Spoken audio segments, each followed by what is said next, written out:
ഇങ്ങനെ വേദനിപ്പിക്കുന്നത് ശരിയല്ലല്ലോ. പ്രഭോ, ഞാൻ കീഴോട്ട് വലിച്ചെറിയപ്പെട്ടവളാണ്, ഭാഗ്യഹീനയാണ്. അങ്ങയിൽ പോകുകയാണെങ്കിൽ അങ്ങയ്ക്ക് ദുഷ്പേരുണ്ടാവും. അങ്ങയിൽ എല്ലാ ഉത്കൃഷ്ടഗുണങ്ങളുമുണ്ട്. അപ്പോൾ എനിക്ക് കാരണവും നിഷേധിക്കുന്നതെന്തീ? അങ്ങയിൽ നിന്നും വിരഹിണിയായി 14 വർഷം എനിക്ക് ജീവിക്കാൻ കഴിയുമോ? 10 നിമിഷങ്ങൾ പോലും എനിക്ക് അങ്ങയെ വിട്ട് ജീവിക്കാൻ സാധ്യമല്ല. എന്റെ നേരെ അല്പം കരുണ കാണിക്കൂ. ഞാൻ അങ്ങയോടൊപ്പം ഉണ്ടാകുമ്പോൾ എന്നെ എതിർക്കാനോ ഉപദ്രവിക്കാനോ ആർക്കെങ്കിലും ധൈര്യം വരുമോ? എന്തിന്നൊരാളു തന്നെ എന്നെ ഒന്നു നോക്കാൻ പോലും ധൈര്യപ്പെടുകയില്ല. കുറുക്കനോ മുയലിനോ കണ്ണു തുറന്നു സിംഹത്തിന്റെ നേരെയാൻ നോക്കാൻ ധൈര്യമുണ്ടാവുമോ? ഞാൻത്ര ലോലയോ ദുർബലയോ അല്ല. സത്യം പറയുകയാണെങ്കിൽ അങ്ങാണ് മൃദുലതയുടെ മൂർത്തിമൽഭാവം. ഭൂമിയാണെന്റെ അമ്മ. അതുകൊണ്ടെനിക്ക് ഭൂമിയിലെ ടെപ്പോഗാണും എല്ലാ അധികാരവും ശക്തിയുമുണ്ട്. യഥാർത്ഥത്തിൽ സുഖമാണ് ജീവിതത്തിൽ അങ്ങയുടെ വിഹിതം. എന്റെ ദുഃഖവും. സ്ഥിതി അപ്രകാരമായിരിക്കെ അങ്ങെന്തിനാണ് വസ്തുതകൾ തലകീഴാക്കി എനിക്ക് നിരാശയുണ്ടാക്കുന്നത്? അത് ശരിയല്ല. അങ്ങേക്ക് ചെയ്യാനസാധ്യമായ പ്രവൃത്തികൾ ഒരു ലീലയെന്ന പോലെ നിർവഹിക്കാൻ എനിക്ക് കഴിയും എന്ന് ഞാൻ പ്രഖ്യാപിക്കുന്നു. സ്വന്തം പരാക്രമത്തെപ്പറ്റി ഊറ്റം കൊണ്ടിരുന്ന രാജാവിനും ഉയർത്തുവാനാവതിരുന്ന ആ ശിവധനുസ് ഞാൻ എളുപ്പത്തിലെടുത്ത് നീക്കിവെച്ച കഥ പൂർണ്ണമായും അങ്ങേക്കറിയാമല്ലോ. അങ്ങെന്റെ കഴിവുകളെ സംശയിക്കുന്നതിൽ ഞാൻ അത്ഭുതപ്പെടുന്നു. എന്റെ വീര്യവും കുശലതകളും അങ്ങയേതിൽ നിന്നൊട്ടും താഴെയല്ല. അതുകൊണ്ട് എനിക്ക് അനുമതി നൽകൂ. എന്നോടൊപ്പം അത്യന്തം ആനന്ദത്തോടുകൂടി പോകാൻ വേണ്ട ഒരുക്കങ്ങൾ ചെയ്യൂ. സീത താണുവണങ്ങി ഇങ്ങനെ പറഞ്ഞുകൊണ്ട് രാമപാദങ്ങളിൽ വീണു. സീതയുടെ ആഗ്രഹം ഇനിയും തടസ്സപ്പെടുത്തുന്നത് ശരിയാവുകയില്ലെന്ന് രാമൻ തോന്നി. അദ്ദേഹം അതിനു വഴങ്ങാൻ തീർച്ചയാക്കി. അദ്ദേഹം പറഞ്ഞു, സീതേ, ദുഃഖമുപേക്ഷിക്കൂ. സങ്കടപ്പെടേണ്ടതില്ല. നീ ആഗ്രഹിക്കുന്നതുപോലെ ഞാൻ നിന്നെ കൂടെ കൊണ്ടുപോകും. വനയാത്രയ്ക്കുള്ള ഒരുക്കങ്ങൾ വേഗം ചെയ്തോളൂ. രാമചന്ദ്രൻ പറഞ്ഞ ഈ മധുരവാക്കുകൾ കേട്ട് സീത വിജയാഹ്ലാദം അനുഭവിച്ചു. ദേവിയുടെ ഹൃദയം അതീവ ആനന്ദം കൊണ്ട് നിറഞ്ഞു. സീത പറഞ്ഞു, എന്തൊരുക്കങ്ങൾ! കാട്ടിൽ ജീവിക്കുന്നതിന് എന്തൊക്കെയോ ആണ് കൂട്ടേണ്ടത്. ഞാനെനിക്ക് ആവശ്യമുള്ളതുമായി യാത്രയ്ക്കെപ്പോഴേ തയ്യാറാണ്. കാരണം എനിക്ക് അങ്ങനെ മാത്രമേ വേണ്ടൂ. മറ്റൊരാവശ്യവും എനിക്കില്ല. ഈ നിമിഷം ഞാൻ അങ്ങയെ അനുഗമിക്കാം. എനിക്ക് വേണ്ടതെല്ലാം അങ്ങയുടെ വശമുണ്ട്. അങ്ങയിൽ കൂടുതലായി എനിക്കൊന്നും ആവശ്യമില്ലെന്ന് അങ്ങേക്കറിയാമല്ലോ. ഇങ്ങനെ പറഞ്ഞുകൊണ്ട് ദേവീരാമന്റെ കരം ഗ്രഹിച്ച് മുന്നോട്ടു നീങ്ങി. രാമൻ പറഞ്ഞു, സീതേ, ഇതാലോചിക്കൂ. നീ 14 വർഷം അയോധ്യയിലുണ്ടാകയില്ല. അതുകൊണ്ട് നീ സ്നേഹത്തോടെ വളർത്തുന്ന തത്തകളെയും മറ്റു പക്ഷികളെയും തുറന്നുവിട്ടു. നീ വാത്സല്യത്തോടുകൂടി വളർത്തുന്ന പശുക്കൾ, അവ വേണ്ടപോലെ പരിപാലിക്കപ്പെടുന്നതിനായി ബ്രാഹ്മണർക്ക് ദാനം ചെയ്യൂ.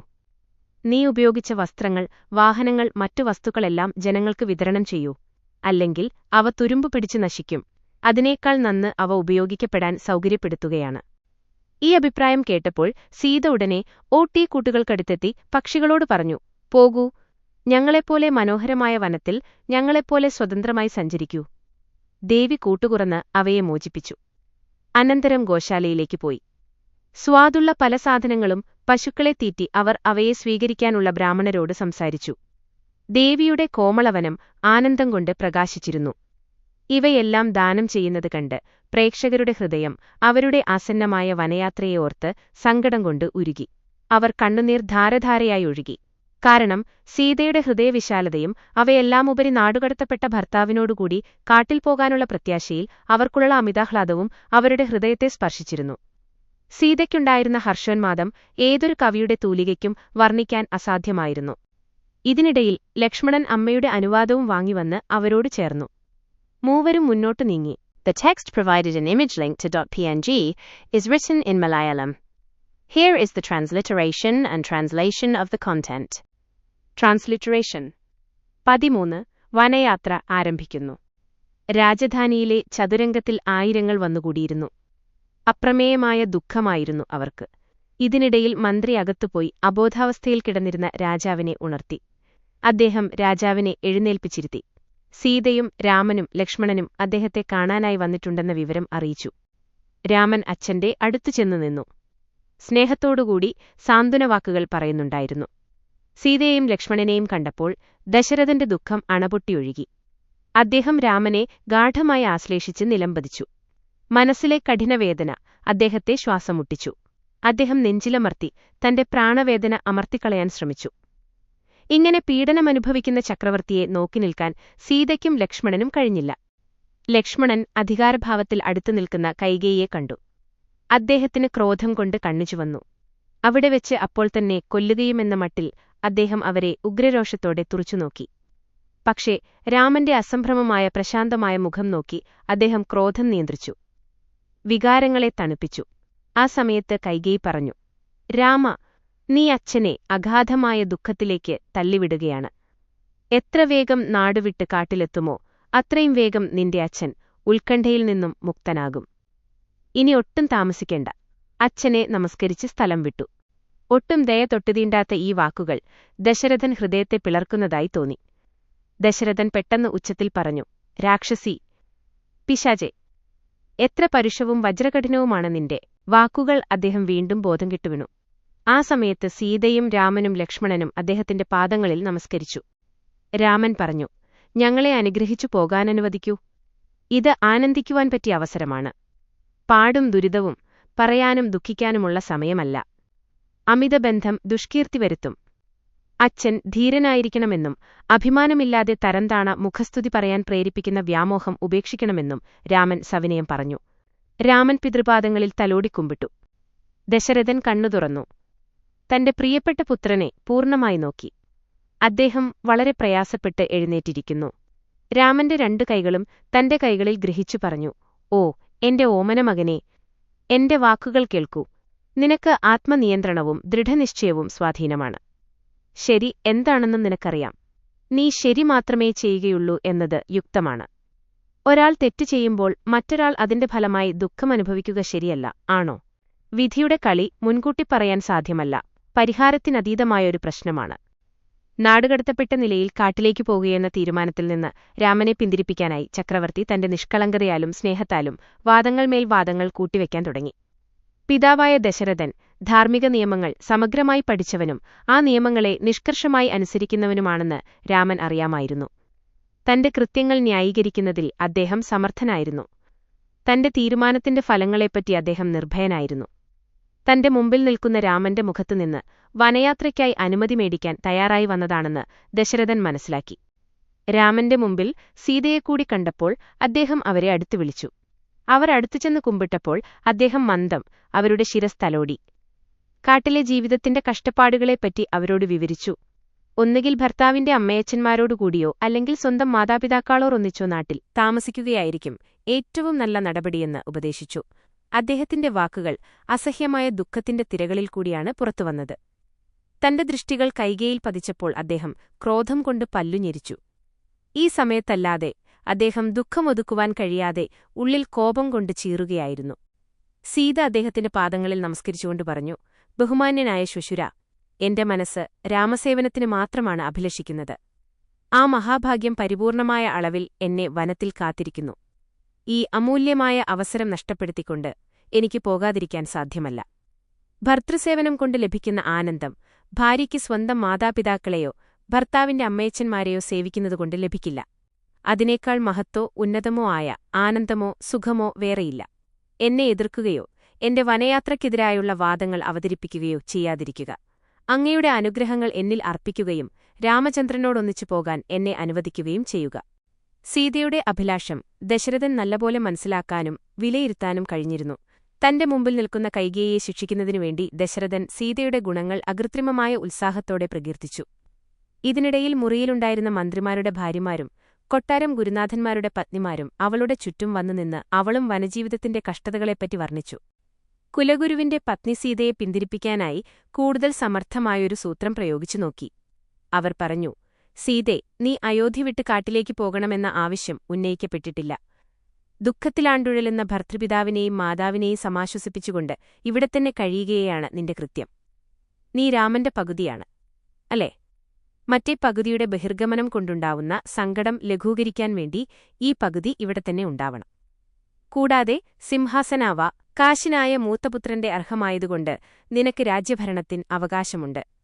അച്ഛന്റെ സത്യരക്ഷയ്ക്കുവേണ്ടി രാമൻ കാട്ടിലേക്ക് പോകുകയാണെങ്കിൽ അവന്റെ മാതാപിതാക്കളെ ആനന്ദപൂർണ്ണം ഇവിടെത്തന്നെയിരുന്ന് രാജ്യഭരണം നടത്തുകയും രാമന്റെ പത്നിയെന്ന നിലയിൽ നീ എടുക്കേണ്ട ശരിയായ നടപടി ഇതാണ്.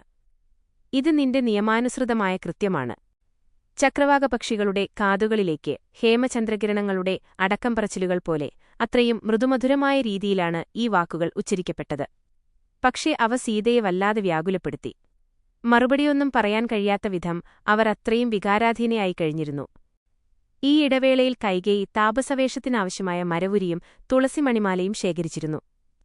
അവ രാമന്റെ മുമ്പാകെ നീട്ടിക്കൊണ്ട് അവർ പറഞ്ഞു, ചക്രവർത്തി സ്വന്തം ജീവനെപ്പോലെ പ്രിയപ്പെട്ടവനായി നിന്നെ കരുതുന്നു.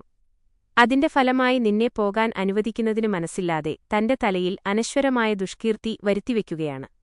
അദ്ദേഹത്തിന് നിന്നോടുള്ള സ്നേഹം ഈ നടപടിയുടെ ധാർമ്മികതയെ മുടിക്കളയുന്നു.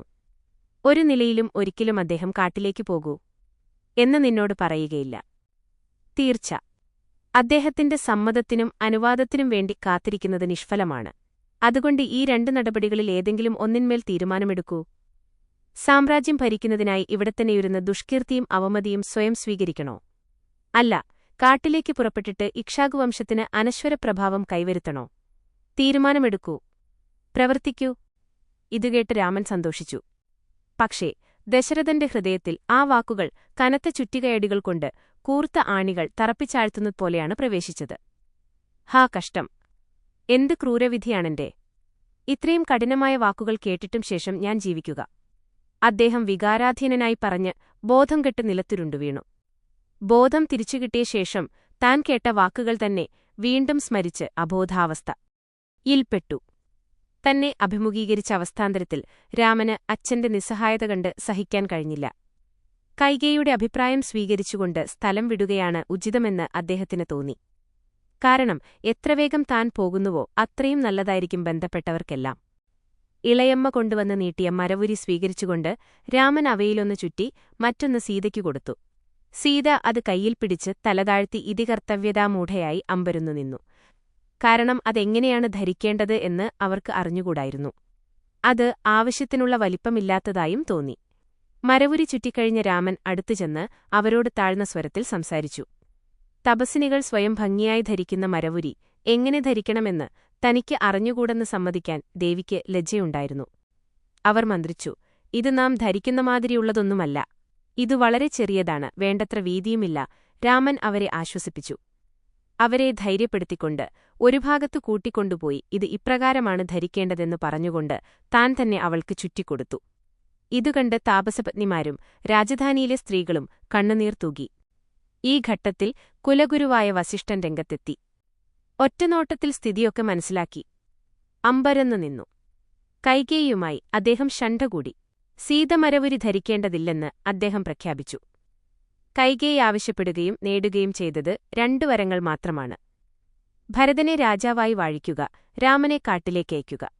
സീതയ്ക്ക് എല്ലാ രാജകീയമായ വേഷലങ്കാരങ്ങളോടുകൂടിയും കുറേക്കാലം താമസിക്കാൻ ആവശ്യമായ സാധനങ്ങളോടുകൂടി കാട്ടിലേക്ക് പോകാമെന്ന് അദ്ദേഹം പറഞ്ഞു. ഇത് കേട്ടപ്പോൾ രാമൻ സീതയുടെ വസ്ത്രത്തിനുമേൽ ചുറ്റിക്കൊടുത്തിരുന്ന വൽക്കലം അഴിച്ചെടുത്തു. പക്ഷേ സീത മുന്നോട്ടുവന്ന് മഹർഷിയുടെ പാദങ്ങളിൽ നമസ്കരിച്ചുകൊണ്ട് പറഞ്ഞു, ഗുരോ, കൈകേയി മാതാവിന്റെ ആഗ്രഹത്തിന്റെ പ്രത്യക്ഷഫലമായിട്ടല്ല ഞാൻ മരവുരി ചുറ്റുന്നത്. എനിക്കെന്റെ സ്വാമിയുടെ രീതി സ്വീകരിച്ചുകൂടെ?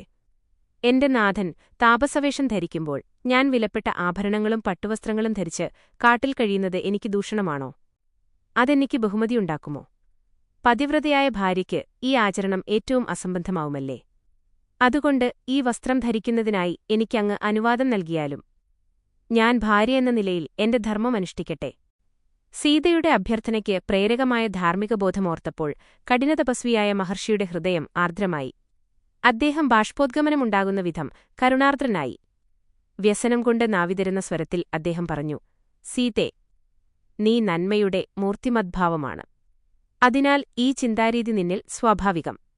എന്നാൽ രാജാക്കന്മാരും ഭരണകർത്താക്കന്മാരും എന്ന നിലയ്ക്ക് ചില തത്വങ്ങൾ ആചരിക്കേണ്ടതുണ്ട്. നിന്റെ മാതാവായ കൈകേയിയുടെ വികലവും ദുഷ്ടവുമായ തലച്ചോറിന് ചില ഉപദേശവും മുന്നറിയിപ്പും ആവശ്യമുണ്ട്. ഈ ദിവസം നിന്റെ ഭർത്താവ് ഈ സാമ്രാജ്യത്തിന്റെ ചക്രവർത്തിയായി അഭിഷിക്തനാകേണ്ടതായിരുന്നു. പണ്ടെന്നോ ചെയ്ത പ്രതിജ്ഞകളടങ്ങുന്ന പരിതസ്ഥിതികളുടെ സംശ്ലേഷണത്തിന്റെ ഫലമായി അത് നടക്കുകയുണ്ടായില്ലെങ്കിലും പകരം ഭരതനെ വാഴിക്കുകയെന്നത് രാഷ്ട്രീയനീതിക്ക് എതിരാണെന്ന് പറയാതെ എനിക്ക് കഴിയുകയില്ല. ജ്യേഷ്ഠപുത്രൻ മാത്രമേ സിംഹാസനത്തിന് അവകാശമുള്ളൂ. മറ്റാർക്കും തന്നെ അതിനവകാശമില്ല. ഇപ്പോൾ ചെയ്തതുപോലെ പരപ്രേരണയാലല്ലാതെ സ്വതന്ത്രമായ ഇച്ഛയോടുകൂടി ഏതെങ്കിലും കാരണത്താൽ ആ അവകാശം ഉപേക്ഷിക്കുകയാണെങ്കിൽ ഭാര്യ എന്ന നിലയ്ക്ക് ആ അധികാരം കൈയാളാനുള്ള അവകാശം നിങ്ങൾക്കാണുള്ളത്. മറ്റ് മൂന്നാൾക്കും അതിനധികാരമില്ല. വസിഷ്ഠൻ രാഷ്ട്രീയ നീതിനിയമങ്ങളെ വ്യാഖ്യാനിക്കുമ്പോൾ കൈകേയി ഭയന്നു വിറച്ചു. പക്ഷേ സീത രാജകീയാധികാരങ്ങളും ശക്തിയും ഏറ്റെടുത്ത് പ്രയോഗിക്കില്ലെന്ന് അവർക്കറിയാമായിരുന്നു. സീതയുടെ അധികാരങ്ങളെയും അവകാശങ്ങളെയും സംബന്ധിച്ച് വസിഷ്ഠൻ എത്ര നേരം ന്യായീകരിച്ച് സംസാരിച്ചിട്ടും സീത അതൊന്നും ശ്രദ്ധിക്കാൻ കൂട്ടാക്കിയതേയില്ല. രാജകീയാഡംബരമുള്ള ആടയാഭരണങ്ങളേക്കാൾ താപസിയുടെ വൽക്കലം ധരിക്കുന്നതിനുള്ള അവസരത്തിനുവേണ്ടി കൊതിക്കുകയായിരുന്നു സീത. സീത ഒരിക്കലും തന്റെ തീരുമാനത്തിൽ നിന്നും പിന്തിരിയുകയില്ലെന്ന് കുലഗുരുവിന്റെ പത്നിക്ക് ബോധ്യപ്പെട്ടു. അതിനാൽ അവർ ആശ്രമരീതിയനുസരിച്ച് സീതയെ മരവുരി ധരിപ്പിച്ചു. അതിനിടയിൽ ലക്ഷ്മണനും രാമൻ ധരിച്ചതുപോലെ തന്നെ മരവുരി ധരിച്ചു. ഇനി താമസിക്കരുതെന്ന് രാമൻ തീർച്ചയാക്കി. താപസവേഷം കണ്ടപ്പോൾ ബോധം കെട്ടുപോയ ദശരഥന്റെ മുമ്പിൽ ആദരപൂർവ്വം 3 പേരും നമസ്കരിച്ചു. അടുത്തു നിൽക്കുന്ന കൈകേയിയെയും അവർ നമസ്കരിച്ചു. വസിഷ്ഠന്റെയും വസിഷ്ഠപത്നിയുടെയും പാദങ്ങളിലും പ്രണമിച്ചു. അനന്തരം വനയാത്രയ്ക്ക് പുറപ്പെട്ടു. രാജധാനിയുടെ പ്രവേശനദ്വാരത്ത് തടിച്ചുകൂടിയിരുന്ന അയോധ്യയിലെ പൗരന്മാർ അവർ തപസ്വികളെപ്പോലെ നടന്നുപോകുന്നത് കണ്ടു. ചിലർ പൊട്ടിക്കരഞ്ഞു. പലരും ആ കാഴ്ച സഹിക്കാനാവാതെ ബോധം കെട്ടുവീണു. കടുത്ത നിരാശയിൽ പലരും തലക്കടിച്ചു. രാജകീയ കവാടത്തിന്റെ പടിയിൽ നിന്നുകൊണ്ട് രാമൻ ഒരിക്കൽ കൂടി വസിഷ്ഠനെ നമസ്കരിച്ചു. സമചിത്തത പാലിക്കാനും നന്മകൾ ഉയർത്തിപ്പിടിക്കാനും അവിടുന്ന് ജനങ്ങളോടപേക്ഷിച്ചു. ഈ സംഭവങ്ങളിൽ അവർ ദുഃഖിക്കരുതെന്നും 14 വത്സരം കാട്ടിൽ കഴിച്ച് ഉടൻ തന്നെ അയോധ്യയിലേക്ക് മടങ്ങുമെന്നും ഈ നാടുകടത്തൽ കൽപ്പന അവരുടെയും തന്റെയും ഗുണത്തിനാണെന്നും അവിടുന്ന് ജനങ്ങളോട് പറഞ്ഞു. രാമൻ പാവങ്ങൾക്ക് ധനം വാരിക്കൊടുത്തു. വീടുകൾ, സ്വർണം, വളകൾ എന്നിവ ബ്രാഹ്മണർക്ക് ദാനം ചെയ്തു. നിർത്താതെ തുടർച്ചയായി കർമ്മസംബന്ധമായ ആരാധനയും യജ്ഞങ്ങളും ചെയ്യാനായി അവർക്കെല്ലാം കൊടുത്തു. ഉചിത സന്ദർഭങ്ങളിലെല്ലാം വൈദിക യജ്ഞങ്ങൾ നടത്താനുള്ള ഏർപ്പാടുകൾ ചെയ്യണമെന്ന് അദ്ദേഹം മഹർഷിയോടപേക്ഷിച്ചു. പുണ്യാത്മാവായ മഹർഷേ, ഗുരോ, ജനങ്ങൾക്കും എന്റെ മാതാപിതാക്കൾക്കും അങ്ങാണ് യഥാർത്ഥത്തിൽ മാതാവും പിതാവും. സ്വന്തം സന്താനങ്ങളോട് പെരുമാറുന്നതുപോലെ ജനങ്ങൾക്കായി ഭരണം നടത്താൻ അങ്ങ് രാജാവിനെ ഉപദേശിക്കുകയും ശാസിക്കുകയും ചെയ്യണം.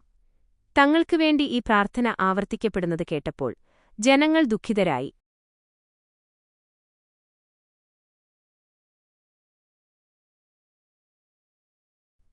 The text provided an image link to .png is written in Malayalam. Here is the reading of the text. അവരുടെ ഹൃദയം തകർന്നുപോയി. ഇത്രയും നല്ലൊരു രാജകുമാരനാൽ ഭരിക്കപ്പെടാനുള്ള ഭാഗ്യം നഷ്ടപ്പെട്ടുപോയതിൽ അവർ തങ്ങളെത്തന്നെ ശപിച്ചു. ചിലർ നെഞ്ചത്തടിച്ചു. ചിലർ തല തല്ലിപ്പുകുണ്ടാക്കി. മറ്റു ചിലർ നിലത്തുകിടന്നിരുണ്ട് നിലവിളിച്ചു. രാമൻ വീണ്ടും ജനക്കൂട്ടത്തിന്റെ നേരെ തിരിഞ്ഞ് കൈകൂപ്പിക്കൊണ്ട് അവരോട് സംസാരിച്ചു. എന്റെ പ്രിയപ്പെട്ട ജനങ്ങളെ, നിങ്ങളെനിക്ക് എന്റെ ജീവനെപ്പോലെ പ്രിയപ്പെട്ടവരാണ്. നമ്മുടെ ചക്രവർത്തി എന്നെ വനപ്രദേശത്തിന്റെ പാലനത്തിനും പോഷണത്തിനുമാണ് അയക്കുന്നത്. ഈ കാരണത്താൽ രാജാവിനു നേരെ ഒരു പകയും നിങ്ങൾക്കുണ്ടാവരുത്. അദ്ദേഹത്തെ കാക്കുകയും എല്ലാ നേരവും രാജാവിന്റെ ആരോഗ്യത്തിനായി പ്രാർത്ഥിക്കുകയും ചെയ്യുവിൻ. രാജകൽപ്പനകൾ അനുസരിക്കുവിൻ. രാജാവിനെ സന്തുഷ്ടനാക്കുവിൻ. നിങ്ങളും സന്തുഷ്ടരാകൂ. നിങ്ങൾക്കെന്നോടുള്ള സ്നേഹം ഒരിക്കലും രാജാവിനെ വെറുക്കുവാൻ നിങ്ങളെ പ്രേരിപ്പിക്കരുത്. അവിടത്തേക്ക് ഒരിക്കലും അശുഭം ആശംസിക്കരുത്. ഞാൻ വനത്തിലേക്ക് പോയാൽ പിന്നെ രാജാവിന്റെ സുഖത്തിനുവേണ്ടി പ്രവർത്തിക്കുന്നവരാണ് എനിക്ക് ഏറ്റവും പ്രിയപ്പെട്ടവർ. എന്നെനിഷ്ടപ്പെടുത്തുന്നവോ അത് ചെയ്യുന്നവരാണ് യഥാർത്ഥത്തിൽ എന്നോട് ഭക്തിയുള്ളവർ.